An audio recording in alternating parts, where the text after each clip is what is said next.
నమస్కారం డాక్టర్ గారు. నమస్కారం అమ్మా. ముందుగా మీకు వినాయక చవితి శుభాకాంక్షలు.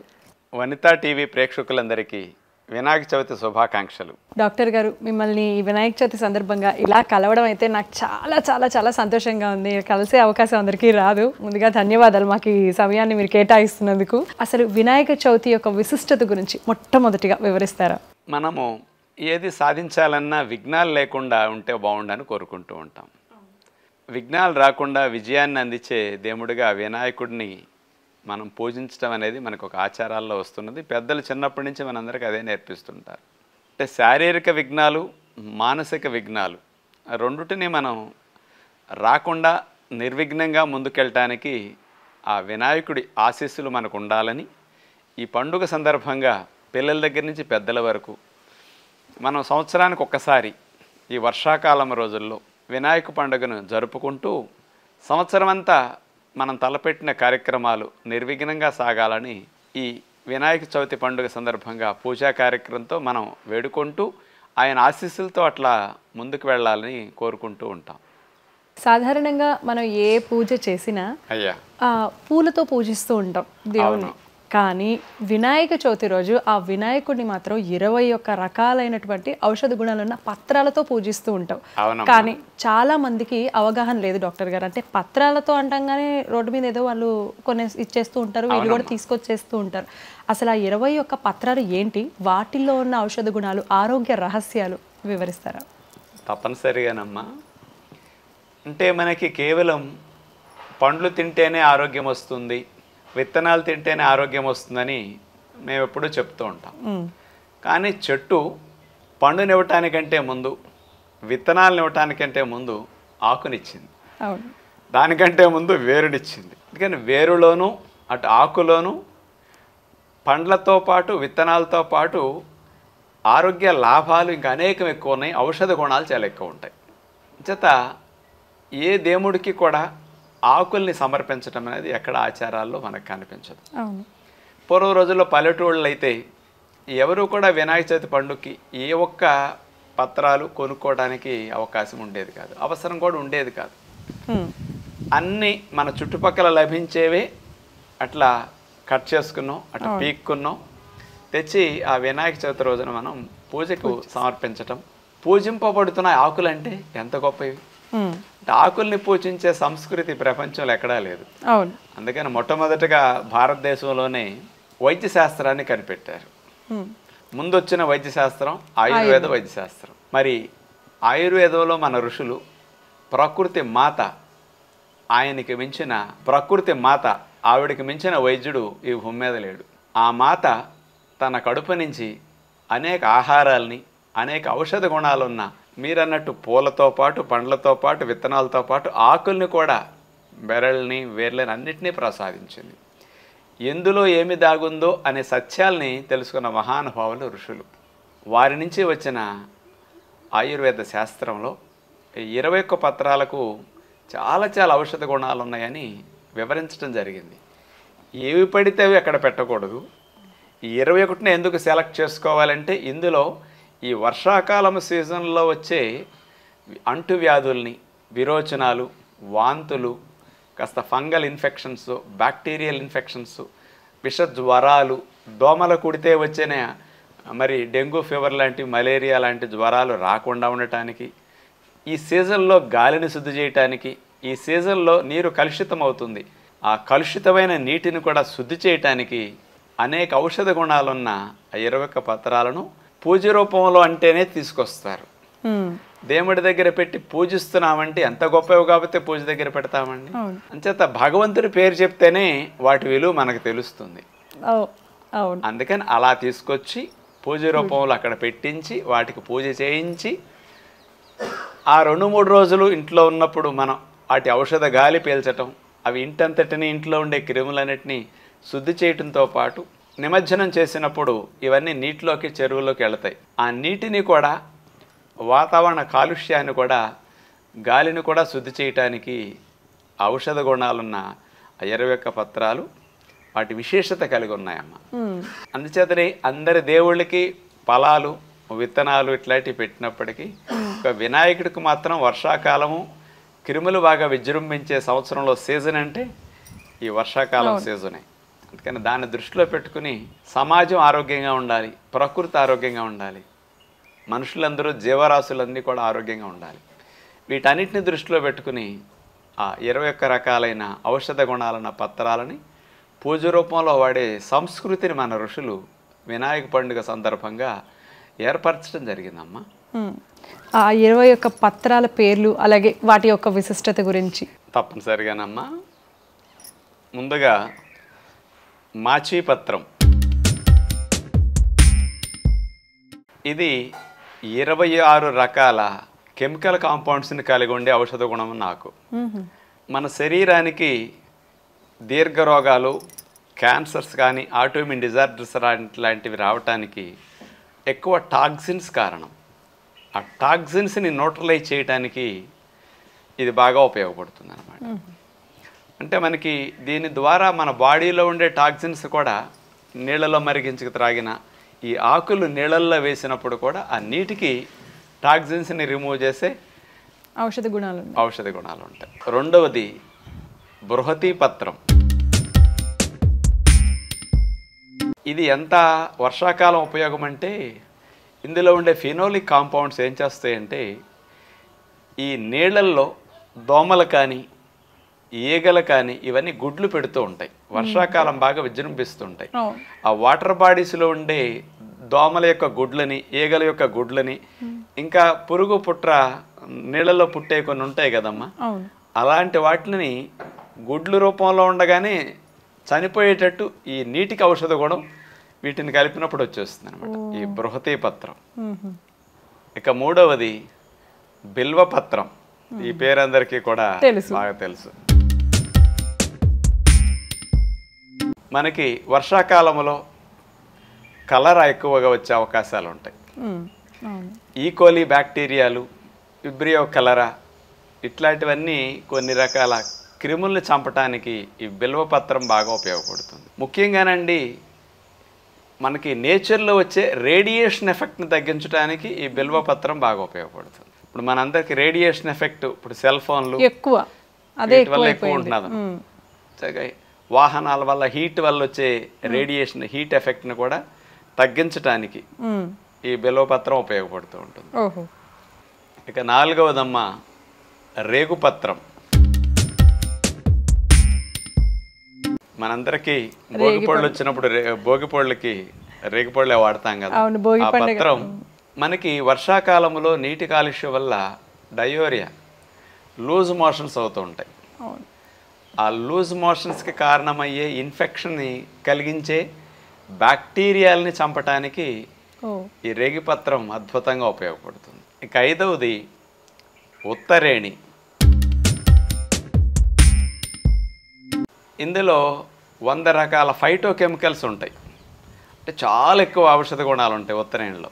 ఇది ముఖ్యంగా పారాసైట్స్ని చంపేయటానికి, బ్యాక్టీరియాలని, వైరస్లని నాశనం చేయటానికి కూడా ఇది బాగా ఉపయోగపడుతుంది ఉత్తరేణి అనేది. ఇక ఆరవదమ్మ మనం అందరం ఎందుకు పనికిరాదనుకునే గరిక. 28 రకాల కెమికల్ కాంపౌండ్స్, ఎంజైమ్స్ ఇందులో ఉంటాయి. ఈ గరికలో కాల్షియము, క్లోరిన్ ఇలాంటి ఔషధ గుణాలు అంటే ఆల్కలిన్ కంటెంట్స్ ఎక్కువ ఉంటాయి, మినరల్ కంటెంట్స్ ఎక్కువ ఉంటాయి. మనకి ఆమ్ల స్వభావం నీటిలో పెరగకూడదు. మన రక్తం కూడా క్షార స్వభావం కలిగి ఉండాలి. ఆల్కలినిటీ ఉంటే మంచిది. ఎసిడిక్ నేచర్ పెరిగిపోతే ఎముకలు ఉల్లబారిపోవటం, ఎముకలు విరిగిపోవటం, మనకి డిఫెన్స్ మెకానిజం మన లోపల ఆల్కలినిటీ ఉన్నప్పుడు బాగుంటుంది. ఎసిడిక్ నేచర్ పెరిగిపోయినప్పుడు డ్యామేజ్ అయిపోతుంది. అందుకని ఈ వాటర్కి ఈ గరికని కనుక మనం పూజలో ఉపయోగించి ఈ గరికని తీసుకెళ్ళిన తర్వాత మన నిమజ్జనంలో నీళ్ళలో కలిపినప్పుడు ఆ నీటికి, అంటే అందరిళ్ళలో తీసుకొచ్చి కలుపుతారు కదా, అందుకని ఆ గరిక వల్ల నీటికి ఆల్కలినిటీ పెరుగుతుంది, క్షార స్వభావం పెరిగి ఆమ్ల స్వభావం తగ్గిపోతుంది. ఈ రోజుల్లో మనలాంటి వారికి కూడా గరిక పచ్చడి చాలా మంచిది. ఎందుకు అంటే మన cool drinks, ice creams, chocolates, biscuits ఇవన్నీ ఎక్కువ తిన్నప్పుడు ఇవన్నీ ఎసిడిక్ నేచర్, ఆ కెమికల్స్ అన్నీ ఆమ్ల స్వభావాన్ని పెంచేస్తాయి. అందుకని క్షార స్వభావం ఉన్నవన్నీ కూడా ఆరోగ్యానికి మంచిది వాస్తవంగా. అందుకని గరికి మనలో క్షారత్వాన్ని పెంచుతుంది, ఆమ్లత్వాన్ని తగ్గించేస్తుంది. అందుకని ఇది అంత బాగా ఉపయోగపడే ఔషధ గుణం ఉన్నదన్నమాట. 7వది ఉమ్మెత్తాకు. గ్రామ్ పాజిటివ్, గ్రామ్ నెగిటివ్ బ్యాక్టీరియాలు 2 రకాల వాటిని చంపటానికి ఉమ్మెత్తాకులండి ఔషధ గుణాలు ఉపయోగపడతాయి. ఇలాంటి వాటన్నిటినీ కూడా సైంటిఫిక్గా ఎన్నో దేశాల వారు నిరూపించారు ఈ మధ్య. మన దేశంలో ఏనాటి నుంచి ఇవన్నీ మన ఋషులు కనిపెట్టి మనకు అందించినవే. మన దేశంలో కూడా చాలా యూనివర్సిటీస్ ఈ మధ్య ఇలాంటి వాటిలో మన ఋషులు నిమజ్జనంలో కలపటం ఆంతర్యమైనట్టు తెలుసుకోవటానికి ఔషధ గుణాల కోసం పరిశోధనలు చేస్తే ఇవన్నీ బయటకు వచ్చిన వాస్తవాలమ్మ. ఇక 8వది అతి ముఖ్యమైనది మనందరింట్లో ఉండే Tulasamma. Antiviral, antibacterial, anti fungal, anti inflammatory అన్ని ప్రాపర్టీస్ తులసికి ఉంటాయి. తులసికున్న ఈ గుణాలన్నిటితో పాటు ఏ రకమైన క్రిములైనా చంపగలదు. అసలైన గుణం ఏంటంటే విషవాయువుల్ని హరించేస్తుంది తులసి. విషవాయువులన్నింటినీ గాలిలో ఉండే వాటిని శుద్ధి చేసేస్తుంది తులసి. అందుకనే భోపాల్లో విషవాయువులు వెలువడి 1000 మంది చనిపోయినప్పుడు తులసి పుల్లలతో హోమం చేసి ఆ ఇంట్లో వారు మాత్రం బ్రతుకున్నారు. అందరూ చుట్టుపక్కల 100 కుటుంబాలు చనిపోయినా ఆ ఒక్క ఇంటి వారు మాత్రం చనిపోలేదు. ఎందుకు చనిపోలేదని పరిశోధనలు చేస్తే ఆ తులసి హోమం చేసినప్పుడు ఆ విషవాయువులన్నిటినీ కూడా చంపేసింది. ఆ హోమం నుంచి వచ్చే పొగ ఆ విషవాయువుల్ని హరించి వేసింది. కాబట్టి వాళ్ళు రక్షించబడ్డారని సైంటిఫిక్గా ప్రూవ్ అయిందన్నమాట. ఇంకా తులసిలోనమ్మా యాంటీ క్యాన్సర్ ప్రాపర్టీస్ కూడా చాలా ఎక్కువ ఉన్నాయని 2014 సంవత్సరంలో ఆస్ట్రేలియా దేశం వారు కూడా సైంటిఫిక్గా నిరూపించారు. అంటే అసలు ప్రపంచంలో ఏ దేశాల్లోనూ తులసి చెట్టు ఉన్న ఇంట్లయితే కనపడదు. మన దేశంలో తులసి చెట్టు లేని ఇల్లు కనపడదు. చెట్టుకు పూజించటం అనే సాంప్రదాయం ప్రపంచంలో ఎక్కడా ఉండదు. అది మన ఋషులు ఇచ్చిన విజ్ఞానం. అంటే పూజింపబడేంత గొప్ప స్థితి అంటే అలా అంటేనే దాన్ని రక్షించుకుంటాం. చేత ఆ పూజ చేసినప్పుడు ఆ పత్రాలు 2, 4 తీర్థం రూపంలోనో లేకపోతే ప్రసాదం రూపంలో మనం ఆరగిస్తాం. దీని ద్వారా ఇలాంటి ఔషధ గుణాలు మనకు రావడానికి అవకాశం ఉంది. అంటే ఒక తులసాకులు సేవిస్తున్నాం కానీ ఇతర 21 పత్రాల్లో మిగతా వాటిని మనం పక్కన పెట్టేస్తాం. అందుకని ఈ రూపంలో అన్నా వాటిని అన్నిటి గురించి మనం తెలుసుకోమని పండగ విశిష్టత. ఇక 9వ పత్రం మామిడి పత్రం. మనం శుభం జరిగిన తోరణం రూపంలో కట్టుకుంటుంటాం. కార్బన్ డైఆక్సైడ్ని తీసేసుకుని ఆక్సిజన్ ఇవ్వటానికి మామిడి పత్రం బాగా ఉపయోగపడుతుంది. అందుకని శుభకార్యాలు జరిగేటప్పుడు ఎక్కువ మంది గుమ్ము కొడతారు. కాబట్టి అలాంటి చోట అందరు వదిలిన వ్యర్థవాయువుల్ని తీసేసుకుని స్వచ్ఛమైన ప్రాణవాయువుని విడుదల చేయడానికి మామిడి ఆకుకి ఆ గుణం ఎక్కువ ఉంటుంది. కట్ చేసినా కానీ కొన్ని గంటల తరబడి ఆ స్థితి 1 రోజు 2 రోజులు ఉన్నా కానీ ఆ తోరణం ప్రభావం అట్లా ఉంటుందన్నమాట. ఈ మామిడి పత్రంలో నీళ్ళల్లో కానీ గాలిలో ఉన్న ఫ్రీ రాడికల్స్ని తొలగించడానికి, టాక్సిన్స్ని రిమూవ్ చేయడానికి చక్కటి ఔషధ గుణం ఉంటుంది. ఫ్రీ రాడికల్స్ మనలో ఎక్కువైనప్పుడు బయట నుంచి వెళ్ళి ఎక్కువైనా లోపల విడుదలయ్యేవి ఎక్కువైనా ఆటోఇమ్యూన్ డిజార్డర్స్, క్యాన్సర్స్ లాంటివి వస్తాయి. ఆ ఫ్రీ రాడికల్స్ని తగ్గించడానికి, నాశనం చేయటానికి మామిడి ఆకు ఉపయోగపడుతుంది. దాని నుంచి వచ్చే గాలి కూడా అంత మంచిదన్నమాట. అందుకని పూర్వం రోజుల్లో చెట్ల కింద పడుకునేవారు, చెట్ల కిందే కాస్త కాపరాలు ఉండేవారు. అందుకని వాళ్ళకి చుట్టూ ఉండే గరికి, ఈ ఉత్తరేణి, ఉమ్మెత్త ఇట్లాంటివి తెలుసు కదా మనకి. వీటన్నిటి యొక్క ప్రభావం మనిషికి స్వతహాగా ఆరోగ్యాన్ని, ఔషధ గుణాలు అందించడానికి ఉపయోగపడేవి. ఈ 10వదమ్మ గన్నేరు. ఇది బ్యాక్టీరియాలు మ్యూటేషన్ చెంది డబల్ ట్రిపుల్ అవ్వకుండా దాన్ని అక్కడి నుంచి కంట్రోల్ చేయడానికి ప్రత్యుత్పత్తి జరిగే మెకానిజం బ్రేక్ డౌన్ చేసి బ్యాక్టీరియా సంతతి పెరగకుండా కంట్రోల్ చేసేస్తుంది. అలాంటి గుణం కలిగి ఉంటుంది. ఇంకొక గొప్ప గుణం, వర్షాకాలం అనేసరికి మలేరియా జ్వరాలు, దోమలు కుట్టి మనకి ఎక్కువగా వస్తుంటాయి కదా.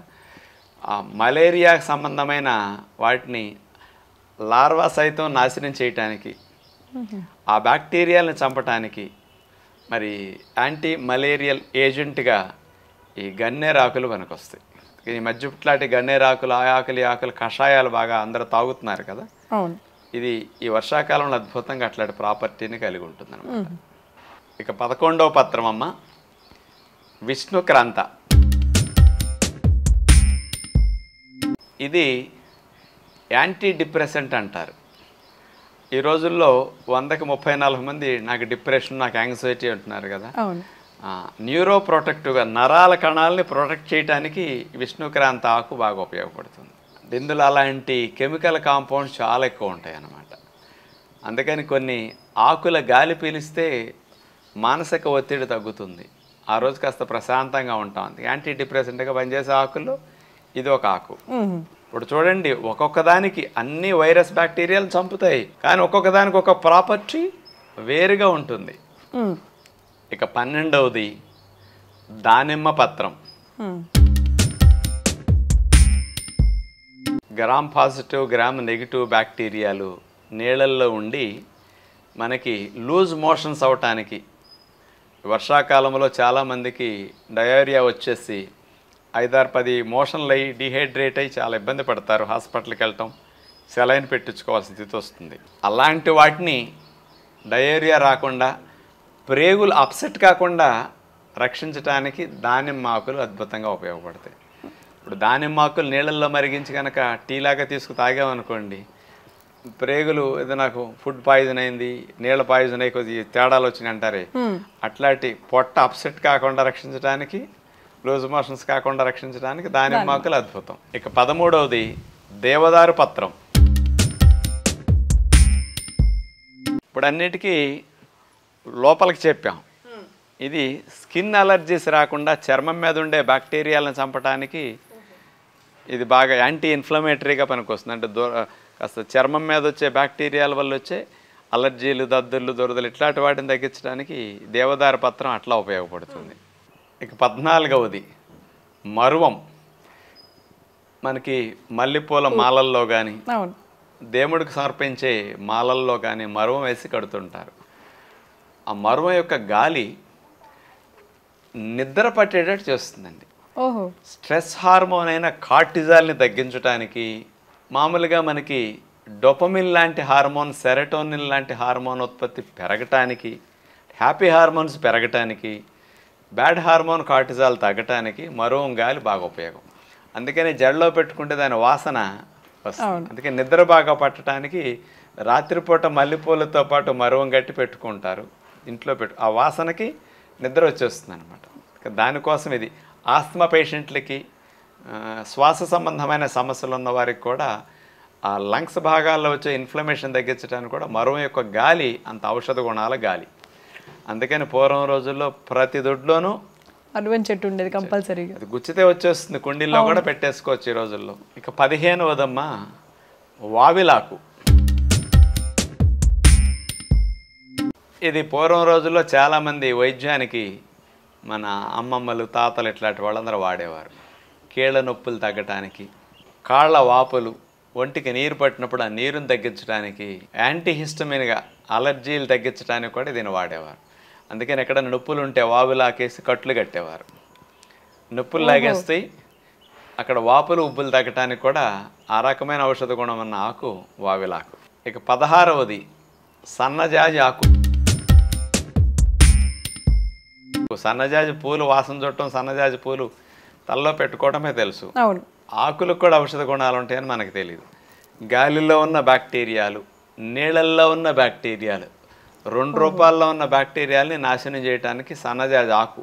ఇప్పుడు సన్నజాజి ఆకుల్ని పూజ రూపంలో ఉపయోగించాక నిమజ్జనంలో కలిపామనుకోండి, ఆ నీళ్ళల్లో ఉండే బ్యాక్టీరియాలు ఇది కలిస్తే పోతాయి అన్నమాట. అలాంటి ప్రాపర్టీస్ ఈ ఆకు ఉంటాయి అన్నమాట. ఇక 17వదమ్మా గండకి పత్రం. ఇది యాంటీ ఆక్సిడెంట్ ప్రాపర్టీస్ కలిగి ఉంటాయి. అంటే ఆటోఇమ్యూన్ డిజార్డర్స్ లాంటి, ఇప్పుడు మొండి కీళ్లవాతం, ఎస్ఎల్ఈ ఇట్లాంటివన్నీ చాలా, సోరియాసిస్, మామూలు విటిలిగో ఇట్లాంటి క్రానిక్ డిసీజెస్ వస్తున్నాయి కదా, అలాంటి వాటికి యాంటీ ఆక్సిడెంట్ ప్రాపర్టీస్ ఉన్న ఎక్కువ కావాలి. ఈ ఆకు అంటే మన కణజాలం జబ్బులు బారిన పడకుండా రక్షించే వాటిని యాంటీ ఆక్సిడెంట్స్ అంటారు. ఈ యాంటీ ఆక్సిడెంట్స్ రిచ్ ఆకు గండకి ఆకు. అందుకని ఈ రోజుల్లో 100కి 10-15 మందికి ఆటోఇమ్యూన్ డిజార్డర్స్ వస్తున్నాయి. అవి రాకుండా రక్షించుకోవడానికి ఇది బాగా ఉపయోగపడుతుంది. ఇక 18వది జమ్మి చెట్టు ఆకు. ఇది యాంటీ డిప్రెసెంట్గానే ఉపయోగపడుతుంది. స్కెలటల్ మజిల్స్ అంటే మనకి బోన్ పైన ఉండే మజిల్స్ ఏవైతే ఉంటే ఆ మజిల్ రిలాక్సేషన్కి చాలా బాగా ఉపయోగపడుతుంది. మజిల్ పెయిన్స్ తగ్గటానికి కూడా ఈ ఆకు ఔషధ గుణం కలిగి ఉందన్నమాట. ఇక 19వది రావి ఆకు. రావి చెట్టుకు పూజ చేయటం అనేది ప్రపంచంలో అసలు ఎక్కడా ఉండదు. అవును. ఎక్కడైతే రావి వేప ఈ రెండు కలిసి మెలివేసుకుని తాటి చెట్టుకు అట్లా ఉంటాయి చూసారా, అలాంటి చోటల్లా బొట్లు పెట్టి పసుపు రాసి బొట్లు పెట్టి అక్కడంతా పూజలు చేసిన మనకి ఆనవాళ్ళు కనపడుతూ ఉంటాయి. అవును. ఎక్కడ రావి వేపను అక్కడ ఎందుకు అందరూ పూజలు చేస్తారంటే దాని చుట్టూరు ప్రదక్షిణలు చేస్తే మంచిదని చెప్తారు. రావి చెట్టు కింద పడుకుంటే మంచిదని కూడా చెప్తారు. పూర్వం రోజుల్లో నేను కూడా పల్లెటూళ్ళలో ఉన్నప్పుడు వినేవాళ్ళం, పిల్లలు పుట్టకపోతే రావి చెట్టు చుట్టూరు 101 ప్రదక్షిణలు చేస్తే పిల్లలు పుడతారంటే కొంతమంది అటు తిరుగుతూ ఉండేవాళ్ళు. చుట్టూ తిరిగినందుకు పిల్లలేం పుట్టరు. కానీ 101 ప్రదక్షిణలు చేయాలంటే చెట్టు బాగా బాగా లావుగా ఉంటుంది కదా, చాలా రింగు అక్కడ అరుగులు గట్టి ఉంటాయి, దూరంగా తిరగాలి. 101 సార్లు తిరిగామంటే ఎన్నో వేల అడుగులు అయిపోతాయి. ఆ చెట్టు చుట్టూ ప్రదక్షిణ చేసినప్పుడు రావి చెట్టుకున్న గుణం ఏంటంటే 24 అవర్స్ ఆక్సిజన్ రిలీజ్ చేస్తుంది. కొన్ని చెట్లు రాత్రిపూట కార్బన్ డైఆక్సైడ్ రిలీజ్ చేస్తాయి. అవును. కానీ రావి చెట్టు 24 గంటలు కార్బన్ డైఆక్సైడ్ వదలకుండా ఆక్సిజన్నే రిలీజ్ చేస్తూ ఉంటుంది అనమాట. దానికొన్న అందుకని మంచి గాలి స్వచ్ఛమైన ప్రాణవాయువు అందటం వల్ల బాడీ ఎనర్జెటిక్గా అవుతుంది. ఈ రావి చెట్టు గుణం ఏంటంటే పాజిటివ్ ఎనర్జీని పెంచుతుందట. కొంతమంది మనుషుల దగ్గర కూర్చుంటే మనలో నెగిటివిటీ తగ్గిపోయి పాజిటివ్గా అవుతాం. కొంతమంది దగ్గర కూర్చుంటే మంచివాళ్ళు కూడా చెడ్డవాళ్ళుగా మారిపోతారు, నెగిటివ్ ఎనర్జీ వాళ్ళలో ఎక్కువ ఉంటుంది. రావి చెట్టుకి అంతా పాజిటివ్ ఎనర్జీని మాత్రమే రిలీజ్ చేసే అవకాశం ఉంటుందట. అందుకే సైంటిఫిక్గా కూడా పాజిటివ్ ఎనర్జీని వెదజల్లుతుంది రావి చెట్టు అనేది ఉంది. పూజలు చేయటం వల్ల ఎందుకు ఎట్లా చేస్తున్నారని సైంటిఫిక్ స్టడీస్ తీస్తే ఈ మధ్య కనపడిన వాస్తవాలు ఇట్లాంటివి అన్నమాట. ఈ రావి చెట్టు పాజిటివ్ ఎనర్జీని ఇస్తుంది అనేది Acharya BN Reddy college of pharmacy Bengaluru వారు ఈ పరిశోధన దాని మీద చేసి ఇవ్వటం జరిగిందనమాట. పాజిటివ్ ఎనర్జీ రావి చెట్టు. 20వది అర్జున పత్రం. ఇది క్యాన్సర్ని తగ్గించడానికి కూడా బాగా ఉపయోగపడుతుందట. మన కణజాలం లోపల డిఎన్ఏ ఉంటుంది, మన జీన్. ఆ డిఎన్ఏ కూడా వైరస్ బ్యాక్టీరియాల దాడి వల్ల మ్యూటేషన్ చెందుతుంది, రూపాంతరం చెంది ఇంకొక రకంగా మారిపోతుంటాయి సెల్స్ కూడా. మన సెల్స్ ఉండవలసిన బదులుగా అనారోగ్యకమైన సెల్స్కి అక్కడ మారిపోతుంటాయి. ఆ డిఎన్ఏ మ్యూటేషన్స్ జరగకుండా కంట్రోల్ చేయడానికి ఈ పత్రం ఉపయోగపడుతుంది. ఇంకా 21వది ఏ దేవుడికి సమర్పించని పువ్వు కానీ ఆకు కానీ జిల్లేడు. వినాయకుడికి జిల్లేడు ఆకులు పెడుతుంటారు. ఈ నీళ్ళల్లో ఉండే వేస్ట్ మెటీరియల్స్ని కెమికల్స్ని న్యూట్రలైజ్ చేసి కిందకి వెళ్ళిపోయేటట్టు చేస్తాయి అన్నమాట. అడుక్కి వెళ్ళిపోతాయి. ఇప్పుడు మనం స్ఫటిక నీళ్ళల్లో వేసినప్పుడు చూడండి, అందులో ఉండే మురికి అంతా అడుక్కి వెళ్ళిపోతుంది, స్వచ్ఛంగా నీరు పైకి వస్తుంది. జిల్లేడికి నీళ్ళల్లో కలిసేసరికి ఆ గుణం ఉంటుంది. వేస్ట్ని న్యూట్రలైజ్ చేసే కెపాసిటీ జిల్లేడు ఆకు ఉంటుంది అనమాట. ఇప్పుడు 21 పత్రాలు ఏ ఔషధ గుణాలు ఉన్నాయి అనేది ఇవన్నీ ఇప్పుడు ఇక్కడ అన్నీ చెప్పుకుంటే ఎక్కువ అవుతుందని చెప్పలేదు, కానీ ప్రతి ఒక్కదాన్ని ఇందులో ఔషధ గుణం ఇది అని సైంటిఫిక్గా మన దేశంలోనూ ఇతర దేశాల్లోనూ ప్రూవ్ చేసినవి అన్నమాట ఇవన్నీ కూడా. కాబట్టి మహానుభావులైన ఋషులు ఇచ్చిన విజ్ఞానం ఎంత గొప్పదో ఇప్పటికైనా అర్థమైంది కదా. ఆ 21 పత్రాలు తెచ్చి మనం పూజ దగ్గర పెట్టి పూజించి 2-3 గంటలు పూజ దగ్గర కూర్చున్నప్పుడు వాటి యొక్క ఔషధ గాలి మనకు వెళుతుంది, ఇంటంతటికి శుద్ధి జరుగుతుంది. ఆ 2 రోజులు ఉంచిన తర్వాత 3 రోజులు అయితే నవరాత్రులు ఉంచిన తర్వాత అయినా కానీ మనం నిమజ్జనం చేసినప్పుడు ఇవన్నీ కూడా నీటికి లాభాన్ని చేకూర్చడానికి ఇట్లాంటివన్నీ జరగటానికి అవకాశం ఉంటుంది. కాబట్టి ఇట్లాంటి పత్రాలన్నింటినీ పూజ రూపంలో చేర్చి పూజించండి అని చెప్పిన ఆచారం అమ్మ. డాక్టర్ గారు, అమ్మా, పూర్వ రోజుల్లో వినాయకుడిని పూజ చేసిన తర్వాత నిమజ్జనం అనేది ఎక్కువగా చెరువుల్లో చేసేవాళ్ళు కదా, సో కాలువల కంటే కూడా అసలు చెరువుల్లో చేయడం మూలాన ఎటువంటి ప్రయోజనాలు కలుగుతాయి? ప్రతి ఊరికి ఉన్న జనాభాని దృష్టిలో పెట్టుకుని ఇన్ని చెరువులు తవ్వాలి అని ఒక ఆచారం మన పూర్వంలో పూర్వీకులు ఏర్పరచుకున్నారమ్మా. ఇప్పుడు ఒక 20-30 ఇళ్ళు ఉన్నాయి అనుకోండి, ఆ 20-30 ఇళ్ళకి కలిపి ఒక చెరువు ఉండేది. ఇంకొక 20-30 ఇళ్ళు ఉంటే అక్కడ ఇంకో చెరువు ఉండేది. అట్లా ఊళ్ళో ఒక 100 ఇళ్ళు ఉంటే 4 చెరువులన్నా తవ్వేవారు. వర్షపు నీరు ఆ చెరువులో చేరటం వల్ల ఆ ఊరికి నీటి లోపం అనేది, భూమిలో నీటి యొక్క స్థితి తగ్గకుండా ఉండటానికి ఆ చెరువులు రక్షణగా ఉపయోగపడేవి. ఊర్లో ఉండే పశువులు నీటికి ఆధారం చెరువులే. చెరువు పక్కనే బావి తవ్వుకునేవారు. చెరువులో ఓటే మనకి బావి ద్వారా వచ్చేది. కొంతమంది చెరువులో నీరే తాగేవారు. అంటే చెరువులో పశువుల్ని దిగనివ్వకుండా చెరువులో నీటినే తీసుకునేవారు. అంటే కాలువల్లో నీరు అంటే కొంత పొలం నుంచి వచ్చినవి ఏమన్నా కలుస్తూ ఉంటాయి, కొంత వ్యర్థాలు లాంటివి ఉంటాయి. కాబట్టి కాలువలో నీరు, నదిలో నీరు త్రాగేవారు కానీ కాలువల్లో నీరు పెద్దగా త్రాగటానికి వాడుకునేవారు కాదు. చెరువుల్ని వేసవకాలం వచ్చినప్పుడు శుభ్రంగా మట్టి అంతా తోడేసి చెరువులను శుభ్రం చేసుకుని చెరువుల్ని ఎండగట్టేసి అందులో కాస్త సున్నం లాంటిది ఇట్లాంటిది వేసేసి వర్షాకాలం మంచినీరు వచ్చిన వెంటనే ఆ నీటిని నిల్వ చేసుకుని సంవత్సరం పొడుగునా త్రాగటానికి ఎక్కువ ఉపయోగించుకునేవారు. అలాంటి చెరువులో ఈ 21 పత్రాలు పూజ రూపంలో ఉపయోగించిన వాటిని పూజ అనంతరం బయట ఎక్కడో వేయకూడదు. ఆ చెరువులో వేస్తే, చెరువులోనే ఎందుకు పూజకు సమర్పించిన 21 పత్రాలు అందులో వేయాలన్నారంటే ఆ నీటిలో ఉండే బ్యాక్టీరియాలు, వైరస్లు, ఫంగస్ క్రిములు, అట్లా ఇన్ఫ్లమేషన్ కలిగించడానికి కారణమయ్యే దోమల యొక్క గుడ్లు కానీ, ఈగలకు సంబంధమైనవి కానీ, ఆ వాటర్ బాడీస్కి సంబంధమైన పొరపాటున ఏమైనా వచ్చినప్పటికి కూడా ఈ నీటిని శుద్ధి చేస్తే తప్ప, నీటిలో ఉండే ఔషధ గుణాలను పెంచితే తప్ప త్రాగిన మనుషులు ఆరోగ్యంగా ఉండరు అనే భావంతో నీటిలో కలపటం అనేది చేశారమ్మ. అందుకని ఇన్ని రకాల ఔషధ గుణాల ఆకులు కలిపిన నీరు ఔషధీకృతం అవుతుంది. అందుకని ఆ నీటిని సేవించటం వల్ల ఇక కాచి చల్లార్చాల్సిన పని లేకుండా, మినరల్ వాటర్ తాగాల్సిన పని లేకుండా ఔషధాలతో కూడిన నీరు. ఇప్పుడు ఈ రోజుల్లో మనం కొన్ని ఆకులు నీళ్ళలో వేసి మరిగించి టీ లాగా త్రాగుతున్నాం.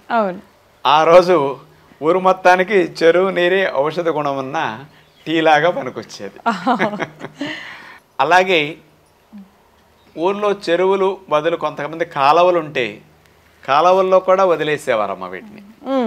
కాలువల ద్వారా వెళ్ళిన ఈ ఔషధ గుణాల ఆకుల యొక్క ప్రభావం పశువులు త్రాగిన, చెరువులో నీరు పశువులు త్రాగిన మనుషులకు లభించిన ఆరోగ్యం వాటికి కూడా చేకూరేది. అంచేత పూజించినందువల్ల వాటి యొక్క గొప్పతనం మనకు తెలుస్తుంది.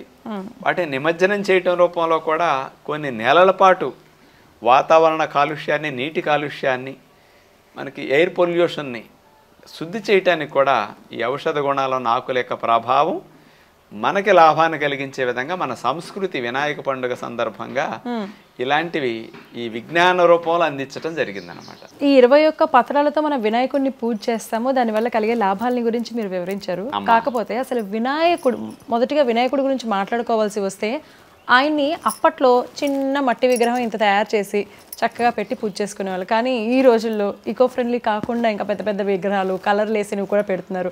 దాని గురించి కూడా మీరు చెప్తే చాలా మంది వింటారు గురువు గారు. అంటే పూర్వం రోజుల్లోనమ్మా ఎవరింట్లో వారు, ఎవరి ఊర్లో వారే ఉండేవారు. ఇప్పుడు ఎవరి ఊళ్ళో వాడు ఉంటున్నారా? నేను ఎక్కడో పల్లెటూళ్ళలో పుట్టాను, కానీ నేను ఉండేది ఇప్పుడు సిటీలో. పల్లెటూళ్ళల్లో ఉన్నప్పుడు ఎవరింట్లో వారు పండగ చేసుకుంటారు. ఆ ఊరికి ఒక బ్రాహ్మలు అనేవారు ఉండేవారు.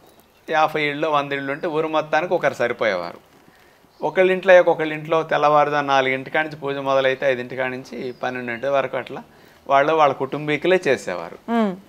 ఇప్పుడు ఇంత పెద్ద పట్టణానికి ప్రతి ఇంటికి బ్రాహ్మలు వెళ్ళాలంటే ఎట్లా సాధ్యం? అందుకని చిన్న చిన్న అపార్ట్మెంట్లో గదుల్లో పూర్వం రోజుల వల్లే ఫెసిలిటీస్ లేవు కదా, ఖాళీ స్థలం లేదు. అందుకని అందరూ కలిసి ఒక చోట సామూహికంగా చేసుకుంటే ఒక బ్రాహ్మణుతో ఒక పూజ ఇంతమంది కలిపి చేసుకుంటే బాగుంటుంది కదా అని అట్లాంటి గణేష్ మండపాల రూపంలో ఏర్పాటు చేసుకుని అట్లా పూజలు చేసుకుంటున్నాం. ఇక్కడ ఏమవుతుందంటే వేల మంది, అక్కడైతే నలుగురం కూర్చుంటాం కాబట్టి చిన్న విగ్రహం సరిపోతుంది. ఇక్కడ వేల మంది కూర్చునేటప్పుడు చిన్న విగ్రహం కంటికి కనపడదు. అవును. అందుకని దానికి తగ్గట్టు స్టేజ్ వేసినప్పుడు స్టేజ్కి తగ్గట్టు ఆ విగ్రహ రూపం కూడా కాస్త దానికి తగ్గట్టు ఉండాలని పెద్ద విగ్రహాలు వచ్చాయి. ఇంకా రాను ఏదో ఆ ఊర్లో కంటే మా ఊళ్ళో ఇంకా పెద్దది చేసాం అనిపించుకోవడానికి కొంతమంది పోటీ పడటం అనేది కొంచెం ఆర్భాటాలు ఎక్కువయ్యాయి అనుకోండి. ఈ మట్టి విగ్రహం చేసినప్పుడు మట్టిలో కూడా కొన్ని ఔషధ గుణాలు ఉంటాయి, మళ్ళీ కొన్ని రకాల ప్రభావాలు ఉంటాయి. అందుకని ఇది నీళ్ళల్లో కలిపినప్పుడు మళ్ళీ చెరువులో మట్టి కలిసిపోతుంది. అదే ఇప్పుడు మనం పిఓపితోనో ఇంకొక రకాలైన కెమికల్స్తో తయారు చేసిన విగ్రహాలు దానికి రంగులు వేసామనుకోండి, ఇవి తీసుకెళ్ళి చెరువులో కలిపితే చెరువులో చేపలను చచ్చిపోతాయి, కాలువల్లో వేసిన అంతే. అందుకని పర్యావరణ హాని జరుగుతున్నదని అందరం కూడా మట్టి విగ్రహాలు ఇట్లాంటి పెట్టుకోవటం. విగ్రహాల సైజు తగ్గిస్తే మంచిది. ఎందుకంటే పూడుకుపోతుంటే చెరువులు తోడటానికి అవకాశం లేకుండా నీటి పరిమాణం తగ్గిపోతూ ఉంది పూడిపోవటం వల్ల. చేత ప్రభుత్వం వారు ఇచ్చిన సలహాలు కూడా ప్రజలు కాస్త గమనించి మట్టి విగ్రహాలను ఉపయోగించడం, కాస్త విగ్రహాల సైజు తగ్గించుకుని భక్తి భావన పెరగాలి తప్ప విగ్రహ సైజు పెరగకూడదు. కరెక్టే. అది కనుక తీసుకుంటే బాగుంటుంది అనిపిస్తుంది. సో చిన్న విగ్రహాలు మట్టి విగ్రహాలు పెట్టుకొని ఆ 21 పత్రాలతో ఎంచక్కా పూజ చేసుకోవాలి. అలాగే నిమజ్జనం చేయాలి అని అనుకున్నాం కదా గురువుగారు. ఈ పూజ చేసిన తర్వాత కొంతమంది ఒక రోజు ఉంచేసి రెండో రోజు తీసేయడము లేకపోతే ఇలా చేసేస్తూ ఉంటారు. సో అంటే శుక్రవారం వచ్చిందనుకోండి, శనివారం తీయచ్చు, ఆ అవగాహన ఉంటుంది తప్ప అసలు ఈ ఆకులు మన ఇంట్లో ఎన్ని రోజులు ఉంటే మనం ఆరోగ్యంగా ఉంటాము అనే అవగాహన చాలా తక్కువ మందికి ఉంది. దాని గురించి కూడా ఇప్పుడు మామూలుగా మనం వినాయక మండపాలు కట్టుకున్న దగ్గర అయితే 9 రోజులు ఉంచుతారు కదమ్మా. అవును. అక్కడ 9 రోజులు పూజ జరుగుతుంది. 9 రోజులు అందరం వెళతాం, దర్శనం చేసుకుంటాం. అవును.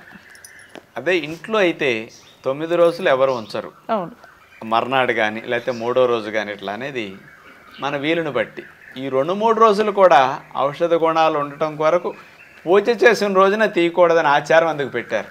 ఓహో. ప్రొద్దునే తెచ్చేసి మధ్యాహ్నం పూజ అయిపోయిందని సర్దేసుకున్నాం అనుకోండి, దాని యొక్క ప్రభావం ఇంట్లో వారికి అంతగా రాదు. అందుచేతనే 2 రోజులు 3 రోజులు వాటిని ఉంచుకుని ఆ పూజా ఫలముతో పాటు ఆకుల యొక్క ఔషధ గుణాలు, దాన్ని గాలి శుద్ధి చేసే ప్రక్రియ అంతా కూడా మన కుటుంబీకులందరికీ మన ఇంటి వాతావరణానికి అందరికీ లభించటం కోసం అట్లా ఉంచటం మంచిదేనమ్మా. అలాగే అసలు ఆ వినాయకుడు నుంచి మనందరం నేర్చుకోవాల్సిన విషయం ఏంటి?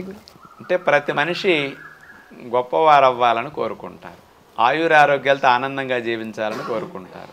ఏ కార్యక్రమం జరిగినా కాస్త విఘ్నాలు లేకుండా శుభంగా ముందుకెళ్ళాలి, సఫలీకృతం కావాలని కోరుకుంటారు. వినాయకుడి యొక్క ఆ విగ్రహ రూపం కూడా అలాంటి క్వాలిటీస్ని కలిగి ఉండే విధంగా మన పెద్దలు మనకి ఆ విజ్ఞానాన్ని అందించారు.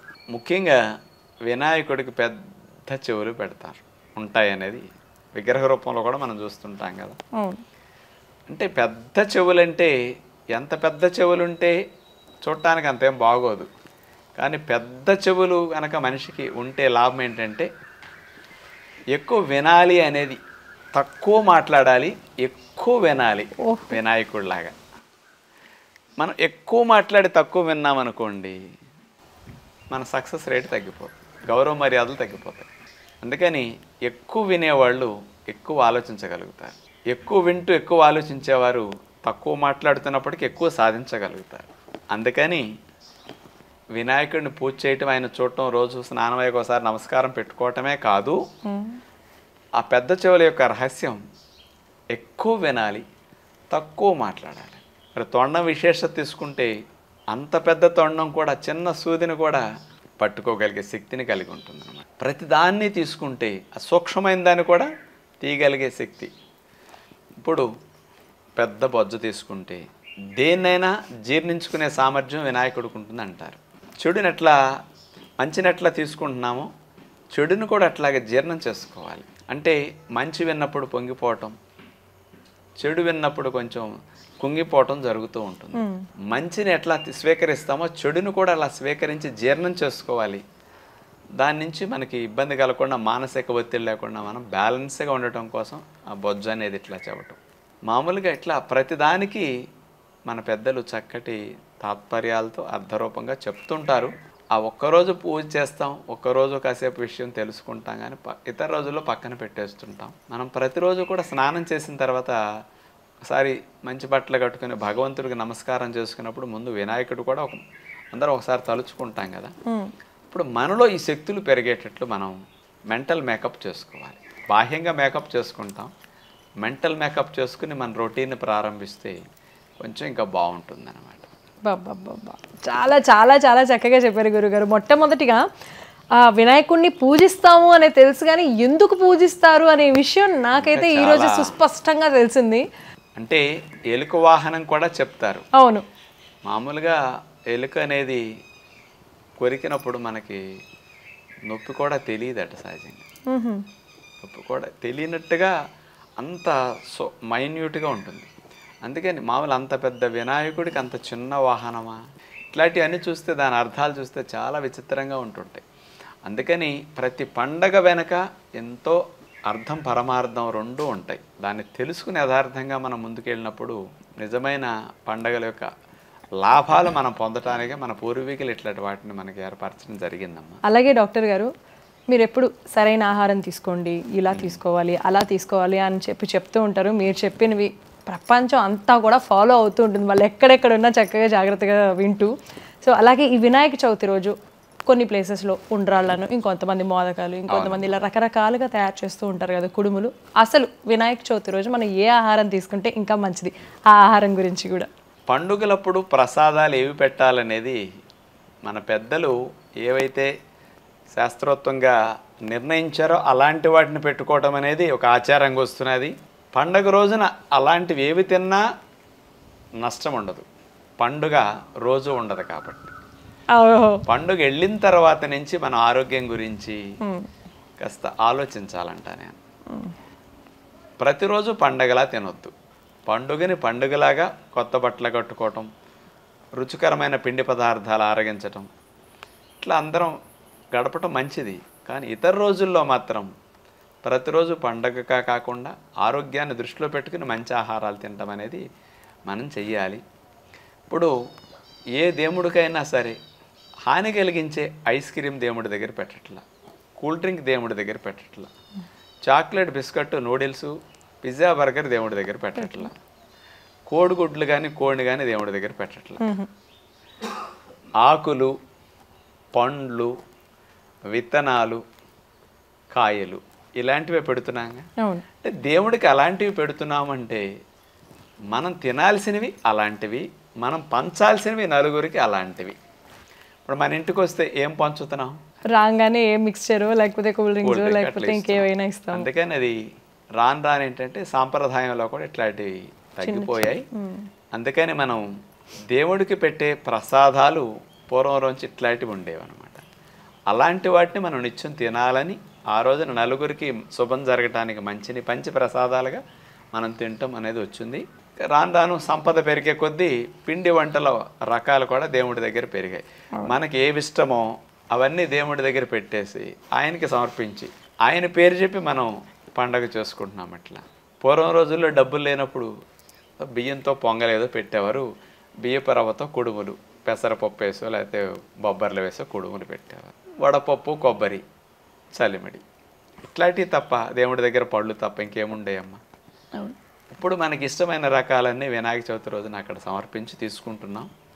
కానీ అట్లాంటి రోజుల్లో తినటం తప్పు కాదు, కానీ ఇతర రోజుల్లో అలాంటి వాటిని కాస్త ఆరోగ్యానికి హాని కలిగించకుండా మనం చేసుకు తీసుకోవటం మంచిదన్నమాట. డాక్టర్ గారు, చివరిగా మా ప్రేక్షకులందరికీ ఈ వినాయక చవితి సందర్భంగా మీరు ఏదైనా ఒక మంచి మాట. మనందరం హ్యాపీ వినాయక చవితి అని చెప్పుకుంటాం. మామూలుగా పండగ రోజు ఒక్కరోజు హ్యాపీగా ఉంటే సరిపోతుందా? అందరు పండుగ రోజున హ్యాపీగా ఉంటున్నారు. పిల్ల పెద్దలు, కుటుంబ సభ్యులందరూ కలవటం, ఎవరిని ఎవరు కలిసినా విషెస్ చెప్పుకోవటం, ఇది ఒక మంచి సంస్కృతి. ఈ ఒక్కరోజు ఉంటే సరిపోతుంది అనుకుంటే మరి బాగుంటుందా? బాగోదు.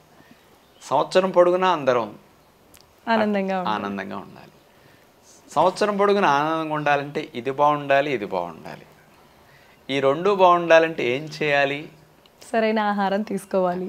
అందుకని సంవత్సరం పొడుగునా బాగుండే ప్రణాళికలు ఈ పండగ రోజున మనం నిర్ణయించుకుని ఆ భగవంతుడి దగ్గర మనం అనుకున్న వాటిని కాస్త మనసులో స్మరణ చేసి నేను ఇలా అనుకుంటున్నాను భగవంతుడా లేకపోతే వినాయకుడా, ఈ సంవత్సరం పొడుగునా ఈ నియమ నిష్టల్ని నేను ఇక్కడి నుంచి ఆరోగ్యంగా ఆనందంగా జీవించటం కొరకు ఆచరిద్దామనుకుంటున్నాను, నా శక్తి చాలట్లేదు, అందుకని నీ అనుగ్రహం ఉండి నీవు కనుక నాకు ఆ శక్తిని ప్రసాదిస్తే నేను నిరాటంకంగా వీటిని అమలు చేస్తాను అని ఇలాంటి పండగల రూపాల్లో భగవంతుడి దగ్గర మన శక్తి సామర్థ్యాలను పెంచుకోవటానికి, మన బలహీనతలను తొలగించుకోవటానికి మన పెద్దలు అలాంటివి ఏర్పరిచేవారు. అందుకనే పూర్వం రోజుల్లో వ్రతం చేపట్టడానికి ఒక నియమం పెట్టేవారు. ఇప్పుడు సంతోషి మాత వ్రతం, అట్లాగే హనుమాన్ వ్రతం, భవానీ దీక్షలని, అయ్యప్ప దీక్షలని అలా పెట్టినప్పుడు ఏంటంటే మనకి ఎక్కడ లేని కంట్రోలింగ్ పవర్ వస్తుంది. ఆ 40 రోజులు 60 రోజులు లేకపోతే ఇంకొన్ని రోజుల పాటు సంవత్సరం పాటు సంతోషి మాత వ్రతం అన్నాళ్ళ పాటు మనం చెడు వైపు వెళ్లకుండా మంచిని మాంసాహారం వదిలేయటం, బ్రహ్మచర్యం చేయటం, తెల్లవారుజామున లేవటం, చన్నీళ్ళ స్నానం చేయటం, కింద పడుకోవడం, బయట ఆహారాలు ముట్టకుండా ఉండటం, ప్రసాదాన్నే స్వీకరించటం, ఎర్లీగా మరి లేవటం, ఎన్ని చన్నీళ్ళ స్నానం చేయటం, చెప్పులు లేకుండా నడవటం ఒక ఆకు ప్రెషర్ టెక్నిక్. అది ప్రతి దాని వెనక సైన్స్ ఉంది. అంటే మన వరకు మనం అనుకుంటే శక్తి సామర్థ్యాలు తక్కువ ఉంటాయి. అదే ఒక వ్రతము పేరు చెప్పి భగవంతుని ఆశీస్సుల కోసం మనం ప్రార్థనలు చేస్తూ అలాంటి భావనతో ముందుకెళ్ళినప్పుడు ఆ శక్తి కూడా మనకు తోడైతే ఇంకా ముందుకి సులభంగా వెళ్ళటానికి అవకాశం ఉంటుంది. అందుకని అట్లా సంవత్సరం పొడుగునా మనం ఆనందంగా ఆరోగ్యంగా ఉండటానికి మంచి అలవాట్లు, మంచి ఆహార నియమాలు చాలా అవసరం అమ్మా. ముఖ్యంగా అన్నిటికంటే ఆరోగ్యాన్ని ప్రసాదించే మంచి అలవాటు ఏమిటంటే సాయంకాల పూట డిన్నర్ తినేయాలి. సాయంకాలం స్నాక్స్ అనకూడదమ్మా, సాయంకాలం డిన్నర్ అనాలి. ఇక చీకటి పడిన తర్వాత ఆహారం అనేది లేకుండా సాయంకాలం 5-6 గంటలకి మనకు అందుబాటులో ఉండే కాస్త నట్స్, నానబెట్టినవి అవ్వచ్చు, ద్వారగా వేపించిన నట్స్ అవ్వచ్చు, డ్రై ఫ్రూట్స్ అవ్వచ్చు, ఇలాంటి వాటిని పెట్టుకుని ఈవెన్ షుగర్ వ్యాధి ఉన్నవారు కూడా ఈ నట్స్ తినేసి జామకాయ, రేకాయ, దానిమ్మ తింటే షుగర్ పెరగదు. ఏ జబ్బు ఉన్నవారైనా సరే అటు నట్స్, కొద్దిగా ఫ్రూట్స్ ఇలాంటివి సాయంకాలం వేళ ఆహారంగా తీసుకుంటే 7 దాటిన తర్వాత తినకుండా నియమం పెట్టుకుంటే చాలా చాలా ఆరోగ్యం వస్తుంది. ఇమ్యూనిటీ బాగా పెరుగుతుంది, హ్యాపీ హార్మోన్స్ పెరుగుతాయి, నిద్ర పడుతుంది, బరువు బజ్జులు తగ్గుతాయి, ఎన్ని ఆరోగ్య లాభాలు వస్తాయి. అందుకని ఏది ఫాలో అయిపోనా ఈ వినాయక చవితి సందర్భంగా ఏదో ఒక మంచి అలవాటు మొదలెడదాం అనుకుంటే గుట్లో దీపం, నోట్లో ముద్ద, అది కూడా పొయ్యి మీద పెట్టిన ముద్దలొద్దు, ప్రకృతి మాత అందించిన వినాయకుడు సమర్పించిన పండ్లు, ఇట్లాంటి మంచి ఔషధ గుణాలు ఉన్న వాటిని, తులసి ఇట్లాంటి కొన్ని ఆకులు కూడా ఏమన్నా సేవించవచ్చు. దీని ద్వారా మనకు శారీరక మానసిక ఆరోగ్యం రావడానికి, ఇమ్యూనిటీ బాగా పెరగటానికి, మన ఆయుష్ పెరగటానికి ఎర్లీ డిన్నర్ తిరుగులేని ఆరోగ్య రహస్యం అమ్మ. చేత ఒక్కొక్కటి ఆచరిస్తుంటే కొన్ని ఫలితాలు వస్తాయి. దీని ద్వారా కొంత మేలు జరిగినప్పుడు మనకి ఇన్స్పిరేషన్ కలుగుతుంది, ఇంకోటి ఆచరిద్దాం అనిపిస్తుంది. అట్లా మనలో ఉండే బలహీనతల్ని వదిలేసుకుంటూ వెళ్ళాలి, లాభాన్ని ఇచ్చే వాటిని కొన్ని యాడ్ చేసుకుంటూ వెళ్ళాలి. అందుకని ఏజ్తో పాటు ఆరోగ్యం, ఆనందం పెరగాలి అంటే ఏజ్తో పాటు మనకు మంచి అలవాట్లు, మంచి నియమాలు అనేది ఆచరణ రూపంలో మనకి రావాలి. లేకపోతే ఏజ్తో పాటు రోగాలు పెరుగుతూ ఉంటాయి. ఆ స్థితి నుంచి బయటపడాలంటే మనం మార్పు తెచ్చుకోవాలి. రావాల్సింది మార్పు మనలోనే, మన మనసులోనే. అందుకని ఆ మార్పు ఇలాంటి వాటి సందర్భంగా రావాలి అని ఆ వినాయకుడిని ప్రార్థించి వచ్చే సంవత్సరం వినాయక చవితి వరకు నేను ఈ నియమాన్ని కఠినంగా ఆచరించాలి, నేను సడలించకుండా కాస్త నిర్విఘ్నంగా ఈ మంచి అలవాట్లను కొనసాగించేటట్టు నాకు ప్రేరణ కలిగించు, నాకు ఆశీస్సులు అందించని ఈ సందర్భంగా మనం పూజ చేసి ఆయన ఆశీస్సులు తీసుకుని ముందుకెళితే ఇంకా సక్సెస్ఫుల్గా మనం అనుకున్నది సాధించడానికి అవకాశం ఉంటుందమ్మా.